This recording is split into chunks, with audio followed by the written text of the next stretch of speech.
अस्सलाम वालेकुम रहमतुल्लाहि व बरकातहू। नाजरीन, मैं हूं हकीम हसन चिश्ती, एक नए प्लांट के साथ हाजिर खिदमत हूं। नाजरीन, ये बांसा का पौधा है। इसको तिब्बी ज़बान में अड़ूसा कहते हैं, हिंदी में बांसा कहते हैं, पंजाबी में बसोंटा भी कहते हैं और बैखड़ भी कहते हैं। अंग्रेज़ी में इसको विसाखा के नाम से पुकारा जाता है। इसके अंदर एक फरारी तेल पाया जाता है और इसके अलावा एक अल्कलाइड पाया जाता है जिसको वेसिकैन कहते हैं। जो फरारी तेल है, इसी की वजह से इसकी जो मिजाज है, इसकी जो तासीर है वो मुखरज बलगम होती है। रंग जो है इसका, फूल सफ़ेद रंग के होते हैं, पत्ते सब्ज़ रंग के होते हैं, जायका इसका कड़वा होता है। तुखम और छाल और पत्ते ये तल्ख होते हैं, फूल फीका होता है और जड़ में कदरे शीरीनी पाई जाती है।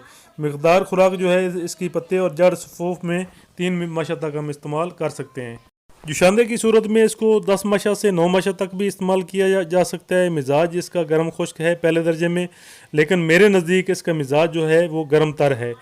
वैसे जो किताबों में लिखा हुआ है कि ये सूबा मुत्तहदा हज़ारा वगैरह में हर जगह पथरीली या ककरीली ज़मीन में पाया जाता है, लेकिन मैंने जो अपना मेरा तजर्बा है, ये पोठोहार की ज़मीन में, आगे फिर मनसेरा के नज़दीक नज़दीक और कश्मीर के जो पंजाब वाली साइडें हैं इनके ऊपर ये कसरत से पैदा होता है। इसके अलावा पेशावर से आगे वाली साइड पे पाया जाता है।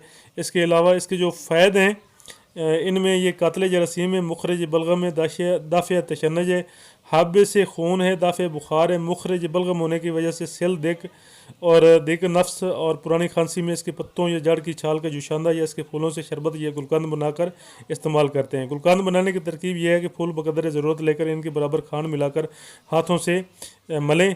जब सही मल लें तो इसको धूप में रखें और बाद में इसको काम में लाएं। 6-7 दिन धूप लगवाने के बाद इसको इस्तेमाल में किया जा सकता है।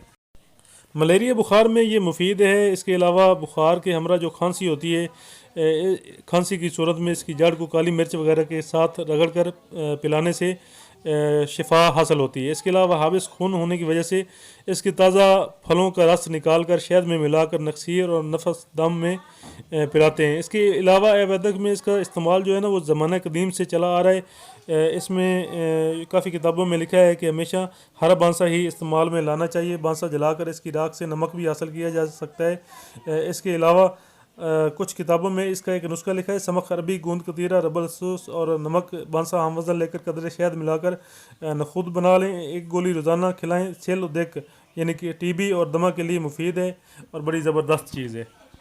ज़्यादातर लोग जो हैं वो बांसा को बांस की किस्म गर्दानते हैं, लेकिन ये गलत चीज़ है। बांसा एक अलग पौधा है जिसको बैखड़ बोला जाता है और ये आपके सामने है, ये फूल लगे हुए हैं और ये पत्ते भी आपको अच्छे तरीके से नज़र आ रहे हैं। तकरीबन आम के पत्तों से इसकी मुमासलत होती है, मिलते जुलते होते हैं आम के पत्तों से।